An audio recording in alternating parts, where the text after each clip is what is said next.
Wanasalimiana pale. Asante sana studio. Thank you so much. Karibu sana ndugu yangu, mara ya pili kuonana na wewe. Tunakwambia karibu tena katika viwanja hivi. Bila shaka tunaye Mfunda yuko na kuna wari wengi ambao wako hapa. Mimi sitaki niwe mwingi, nataka niwe mchache. Karibu. Assalamu alaikum. Nimefurahi, nimefarijika hili kwa mara ya pili.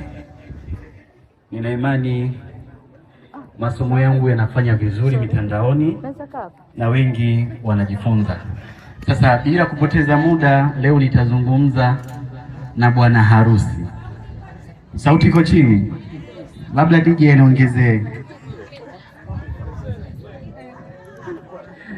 Sasa jamii inaamini kwamba mwanamke ndio mtu pekee anayepaswa kufundwa, lakini wanamsahau kwamba mwanaume pia anapaswa afanyeje?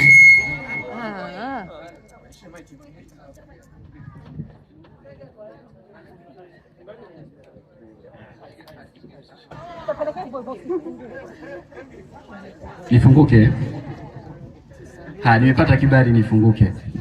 Jamii inaamini kwamba mwanamke ndio mtu ambaye anapaswa kufundwa, lakini wanamsahau mwanaume. Mwanaume kipaumbele kwenye mafunzo kwa sababu anapitia mambo mengi, anakumbana na vitu vingi. Kwa maana hiyo, ndugu yangu, leo ama unaenda kupewa cheti, anapewa cheti kabla ya kuhitimu mafunzo ya ndoa. Ndoa ndio kitu pekee ambacho kinaweza kikakufanya unawili, uzidi kunenepa ama upungue. Na katika maneno yangu leo naweza taka kukwambia moja ya kazi kubwa katika ndoa ni kuficha mapungufu ya mke wako.